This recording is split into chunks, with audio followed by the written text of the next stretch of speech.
If honesty always costs you connection, you're not being loved, you're being managed. Let's fix that. Sometimes we don't want the truth, not because we're weak, but because the truth rearranges our favorite stories. We're raised on promises that love will save us, that it will be pure, redemptive, unconditional. Somewhere between lullabies and movie endings, a quiet line lodges itself in the mind. One day, someone will arrive and make everything okay. So we wait, and when we finally meet someone who seems to fit the outline, we rush in with hope and a little fear, handing them the key to a locked room we've been afraid to open alone. But here's the uncomfortable question that echoes beneath the soundtrack. What if that promise was never meant to be kept in the way we imagined? What if the love we've been searching for isn't a rescue mission, but a mirror? Not salvation, but strategy. Not in a sinister way, but in the honest sense that all relationships require navigation, boundaries, and power shared on purpose, not by accident. Nietzsche didn't write fairy tales. He wrote like a scalpel, sharp, direct, and uninterested in the masks we prefer to wear. When he looked at love and the ways people relate, he didn't always find something soft or tidy. He found negotiation, projection, need, and courage mingled together. And many of us aren't ready to hear that, because it means stepping out of the dream and into the work. Here's a hard truth that stings because it's close to the bone. Sometimes you don't love the person in front of you. You love the version of them that validates who you wish you were. You love the way their presence tells you you're enough. That feeling is human, but validation alone isn't love. When we confuse the two, we drift into a carefully curated illusion that keeps us emotionally obedient. We stop asking real questions. We avoid our unfinished business because the story feels too good to risk. Let's also tell the truth about adaptation.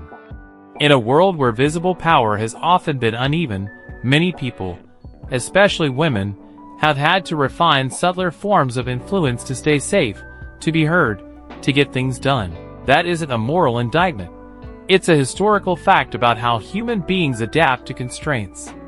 When the loudest voice in the room got the microphone, others learned different skills. Intuition, timing, framing, the art of suggestion. Influence isn't manipulation by default. It's a survival language that anyone can learn, and many have had to. Where modern relationships falter is at the boundary between story and reality. We confuse adaptability with innocence, tenderness with sainthood, confidence with control. We cast our partners in roles. The healer, the muse, the steady rock, the rescuer. Roles can be comforting because they simplify complexity. But roles are also masks, and masks, no matter how beautiful, blur vision. They make it easier to see what we're hungry to see, instead of who is actually there. The 2% praise, every day, appreciates something tiny, 2% of the whole. Thanks for sending the text before your meeting. I noticed you paused instead of snapping.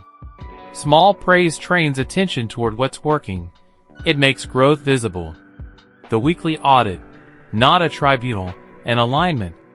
Use 3 columns. Keep / adjust / drop. Put behaviors, not identities, on the list. Keep morning coffee together. Adjust fewer late night debates. Drop sarcastic jabs disguised as humor. Decide one small experiment for the week ahead. Circle back next week. What about the thornier edges? Jealousy, mixed desire, stalled apologies. Here are field-tested tools that don't require heroics. Jealousy isn't always a sign of immaturity. Often it's a sign of unclear boundaries or unvoiced need. Try the triangle. Trigger meaning need. Trigger: you laughed hard with someone at the party. Meaning I'm replaceable. Need: reminder of what's unique about us or a hand squeeze in the moment. You've converted a spiral into a solvable request. Mismatched desire: sexual, emotional, logistical, calls for calibration, not character judgment. Replace global promises. I'll be more affectionate, with repeatable cues and pathways.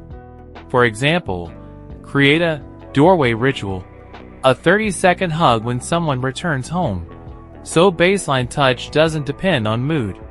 For sexual desire, schedule pressure-free intimacy windows, where the only commitment is closeness. Erotic energy can emerge, or not, without being scored. Stalled apologies happen when guilt meets pride. Use the 5-piece apology, clean and quick. 1. Name the event. 2. Own the impact without debate. 3. Share the why, not an excuse, a context. 4. Describe the prevention plan. 5. Ask for specific amends. Example: I dismissed your concern about money. That made you feel alone with the burden. I was embarrassed and hid it with certainty. I'll ask clarifying questions next time before deciding.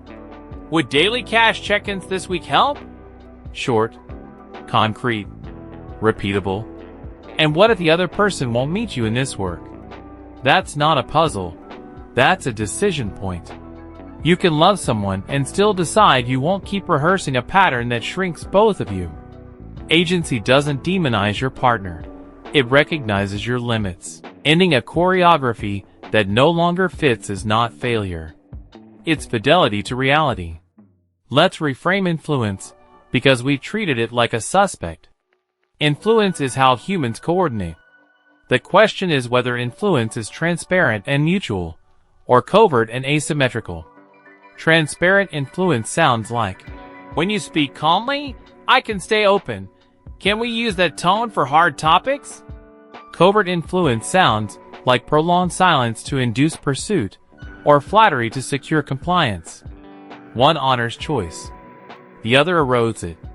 You can feel the difference in your body. Now, let's return to that phrase. The one who needs less controls more. The healthier revision is, the one who self-sources needs cleanly. It isn't about needing less. It's about not making your partner the sole pipeline for worth or regulation. Self-sourcing is practical. Sleep, movement, friends, work you respect, a relationship to your own attention, meditation, creative focus. Pick your lane. When those systems are in place, you still need your partner, but you don't draft them into crises they didn't cause. Paradoxically, this deepens romance, because desire flourishes where pressure recedes. What about niche? His provocation stands. Many of us don't love people, we love our idea of them. The antidote isn't to suspect everyone's motives. It's to see everyone's humanity. People protect themselves. People position themselves. People also surprise you with generosity, tenderness, and everyday heroism. The point of seeing strategy is not to wage counter-strategy. It's to invite consent and clarity into the room. When both of you can say, "Here is how I protect myself," then you can ask, "How do we protect us?" If you're renegotiating a live relationship, expect turbulence. Old roles will offer themselves like comfortable chairs. When you're tempted to sit, try the pause, name, choose loop. Pause, 3 breaths, feet on the floor. Name, old script. I'm about to over-explain during safety. Choose, new move. Ask one direct question and let silence work. Do this once a day. Small wins compound. If you're between relationships, the work is different and just as crucial. Write your non-negotiables as behaviors, not adjectives. Not someone kind, but someone who repairs within 24 hours after conflict. Not good communication, but willing to schedule a weekly check-in. Interview for these in the wild. People reveal their playbook when you ask for specificity. A quick word on contentment. Stability isn't the enemy of passion. Secrecy is. You don't have to manufacture chaos to feel alive. You do have to keep discovery alive. New questions, fresh contexts, shared challenges, chosen novelty. Plan them on purpose. Desire doesn't die from familiarity. It suffocates under unspoken resentment and unshared imagination. And when endings come, as some will, practice the clean close. Name the gifts, own your part, state the mismatch without indictment, bless the road ahead. Leave as the person you committed to be, not the person pain tempts you to become. This is how you prove to yourself that love is not anesthesia. It's a practice you carry. So where does all of this land? With a handful of sentences you can keep in your pocket. I won't confuse validation with love. I won't outsource my healing or hoard my power. I will name the dance, not assign the villain. I will set agreements that protect desire. I will choose agency over control, repair over performance, clarity over myth. That's the revolution. Not grand, not noisy, steady. Two people meeting without costumes, willing to learn each other's nervous systems, willing to confront their own. It isn't as cinematic as the fairy tale we were fed. It's better. It's livable. If this opened your eyes or pressed on a bruise in a way that felt clarifying, share it. Not to win a debate, but to change the conversation. From blame to responsibility, from roles to reality, from illusion to intimacy. Hit like, leave a comment with the one agreement you're going to try this week, and subscribe if you want more tools that keep love honest. Not for entertainment, but because you're done performing and ready to practice. Niche's challenge isn't about blaming any gender. It's about exposing the stories we tell ourselves about the other, and about ourselves. If you hold the belief that your partner's affection is always without motive, or that they are morally superior by nature, you may quietly surrender your agency in exchange for emotional security. That's not love. That's bargaining, often unspoken, often unconscious. And it's unfair to both people, because it turns a living human into a prop in your personal myth. So let's be precise. You are not being handled in some dramatic, cinematic way. What's more common is that both of you are participating in choreography you didn't realize you were rehearsing. You share closeness, then someone pulls back, then someone leans in more, then the roles flip. Who needs less seems to hold more leverage. None of this is villainy. It's the friction where intimacy meets fear. The question is not, who is at fault? The question is, can we see the dance while we're dancing? If you've ever poured your time, attention, and identity into another person and called it honesty, only to feel hollow when they couldn't return the exact shape you offered, you've lived this. If you've ever given just enough affection to keep someone close while you sorted your own uncertainty, you've lived it too. That's not an indictment. It's an invitation to awareness. Because once you see the pattern, you can choose something else. We've inherited a culture where many were taught to influence without looking like they're leading, and others were taught to lead while secretly craving approval. Both scripts are exhausting. Both are outdated. And both can be rewritten when we admit what's actually happening. Relationships run on mutual consent, mutual effort, and mutual clarity, or they run on hidden bargains that eventually break. Here's the pivot. You might think that if you stop idealizing, romance will die. The opposite is true. When you lay down the fantasy, you make space for a person. Real people don't always say the right thing. They hesitate. They negotiate. They need. They boundary. And if you can meet a person like that, not as a savior or a solution, but as a partner, you're closer to love than any poem promised. Remember, vulnerability is powerful, but it is not a currency to purchase closeness. If you share in order to be rescued, you're not opening your heart, you're outsourcing your healing. If you perform devotion to avoid being alone, you're not bonding, you're bargaining. And bargaining eventually breeds resentment, because no one can be your redemption without losing themselves, and no one can carry your unhealed parts without buckling. Nietzsche would say the lie was never that affection exists, or that people can be generous. The lie is that love will erase the work of self-knowledge. The lie is that if your partner stays, you are whole. If they leave, you are broken. That story makes a partner into a certificate of worth. When a relationship ends, the paper shreds, and it feels like your identity goes with it. But identity built on someone else's approval is a beautiful glass house. Lovely until weather changes. If you're noticing how this lands in your body, maybe a tightening in your chest, maybe a quiet, yes, or a defensive, no good. That sensation is the doorway. The point isn't to feel accused, it's to feel awake. Because when you wake up, you can make different moves. You can ask, am I seeing this person, or my projection? Am I loving them, or trying to secure myself? Am I using closeness to avoid my work, or to support it? And here's the hardest part. When someone stops playing the role you wrote, it can feel like betrayal. You may call them cold or cruel because they've stepped out of costume. But maybe the real break was earlier, when you loved an idea and expected a human to live inside it. When the mask falls, there's grief, yes. There's also possibility. Because now you can decide, do I want the person as they are, and can we build something honest together? Or do I want to keep shopping for the mask that fits my story? If this is hitting close to home, don't turn away. Turn inward. Not with shame, not with guilt, with clarity. Clarity frees both of you. It says, I will not confuse validation with love. I will not trade my agency for comfort. I will learn the language of boundaries and ask for what I mean.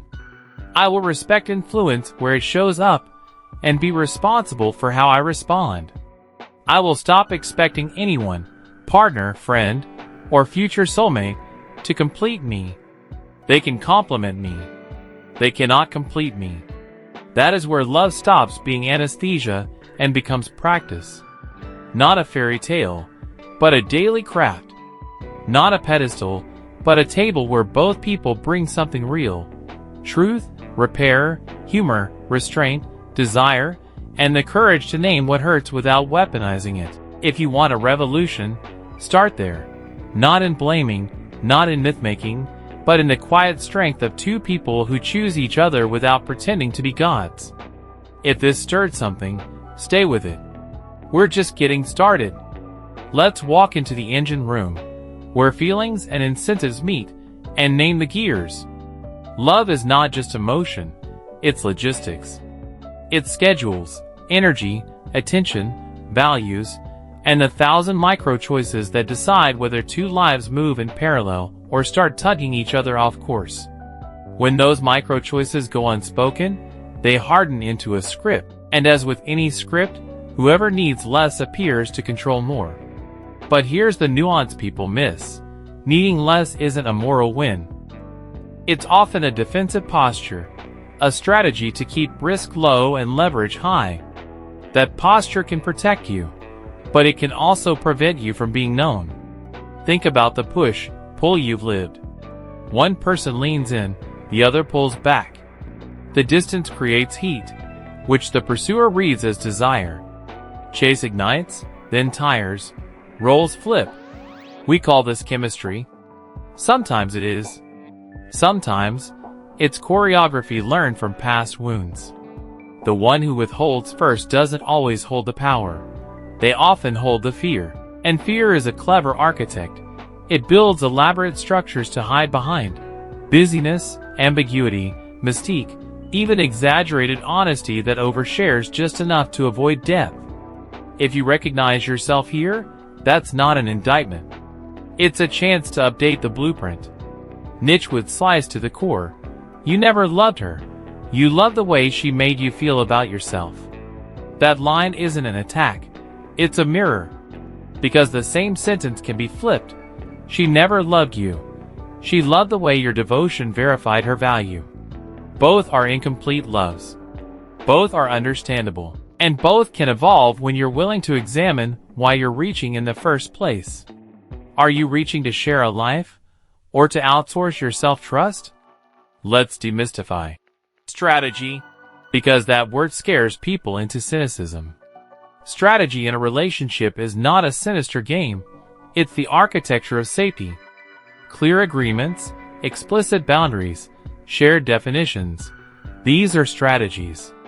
They keep the container strong so the connection can stay soft. Without them, Unconscious strategies rush in to fill the vacuum, withholding to secure attention, escalating to force clarity, caretaking to avoid conflict, gifting to buy goodwill, confession to buy closeness. The tactic isn't always malicious, it's often instinctive. But instinct without reflection can quietly convert love into leverage. Historically, when outer world power tilted one way, inner world power tilted the other. If you were denied visible control, you learned the subtler arts: suggestion, timing, reading the room, anticipating needs. Many women had to master those skills because institutions left them fewer clean levers to pull. That doesn't make women manipulative. It makes them adaptive. Likewise, many men were trained to perform certainty, to lead loudly even when uncertain, to chase approval while pretending not to need it. That doesn't make men domineering. It makes them conditioned. The modern moment invites both to unlearn, to exchange role protection for personhood. So how do you tell the difference between intimacy and anesthesia? Watch what happens when you risk a boundary. If closeness collapses every time you say no, you haven't built a relationship. You've maintained a role. If honesty consistently costs you connection, you're not being loved, you're being managed. But the inverse is also true. If you deploy boundaries as walls to avoid vulnerability, if every no is a way to keep control, you're not practicing self-respect, you're rehearsing distance. The work is to learn the craft of saying yes and no in ways that reveal you rather than hide you. Here's a practical frame you can take into any conversation tonight. 1. Name the story you're tempted to tell. The story I'm making up is that if you don't text back fast, you're pulling away. 2. Share the feeling without assigning blame. I feel anxious, and start trying to win your attention. 3. Ask for a clear agreement. Can we agree on expectations around communication so I don't turn this into a chase? That is strategy in service of love. It trades guesswork for clarity, persuasion for collaboration. It respects both people's nervous systems. And it keeps you from drifting into the old myth where one person wins intimacy by needing less. Let's talk about idealization, the sweetest poison. When you put someone on a pedestal, you think you're praising them. You're actually isolating them. A pedestal is a lonely place, and the fall from it is always framed as betrayal. But maybe what you're experiencing isn't betrayal. It's gravity returning. The cure for idealization isn't cynicism. It's curiosity. Ask who they are on ordinary days. Ask what frightens them, what they won't tolerate, how they repair after conflict. If their tenderness sometimes doubles as strategy, see that, and respect it, without turning it into a weapon. Strategy and sincerity can coexist when they're named. Secrets breed games. Language builds trust. There's a line in the original myth we inherited. Love is mutual surrender. It sounds poetic. But surrender to what? If surrender means abandoning self-respect to keep someone close, that isn't love. It's self-erasure. If surrender means relaxing control so something honest can emerge, that's courage. The difference is the motive. One motive says, I'll become whatever you need, just don't leave. The other says, I will stay myself while meeting you halfway, and if that isn't enough for us, we'll face that truth. The second motive can break your heart. It can also build your life. When you start seeing the dynamics clearly, something painful but liberating happens. Some relationships end sooner. Not because anyone is a villain, but because the invisible bargains can't survive the light. You'll notice when your vulnerability is treated like a map of pressure points, something to navigate rather than cherish. You'll notice when you've been offering grand gestures as attacks to avoid being alone with your mirror. You'll notice how quickly you reach for performance, gifts, help, devotion, to buy certainty. And you'll notice your partner's strategies too, without turning them into charges. Awareness doesn't require accusation. It requires choice. Let's get even more concrete. Here are signs you're bargaining, not loving. Your affection spikes when you're insecure and collapses when you feel safe. Your honesty arrives only as a plea for reassurance, not as sharing for connection. You avoid asking for what you truly want because you fear the answer, so you try to earn it instead. You frame sacrifice as virtue to hide resentment, then weaponize your sacrifice later. And here are signs you're relating, not bargaining. You can receive a no without retaliating or disappearing. You can deliver a no without shaming or sermonizing. You can talk about power, time, money, attention, sex, decisions, without pretending it isn't there. You repair after conflict with specificity. Next time, I'll pause before I escalate. Not, I'll be better. Nietzsche would argue that awakening begins when the mirror becomes more interesting than the myth. When you realize you were never actually chasing a person, you were chasing a feeling about yourself. That's why breakups feel like collapse. Not only is someone leaving, the meaning you borrowed from their presence is leaving with them. But meanings can be rebuilt on sturdier ground. You can learn to create worth without outsourcing it. You can bring a whole self to the table, not a vacancy asking to be filled. What about love itself? Does this realism kill the romance? No. It deepens it. Romance without reality is theater. Reality without romance is logistics. Mature love is the fusion. Clear rules, live play. It laughs, flirts, plans, and adapts. It assumes good intent while naming impact. It treats influence as a shared tool, not a secret weapon. And it respects that both of you have histories that taught you to survive in ways that sometimes sabotage closeness. You won't always catch it in time. That's okay.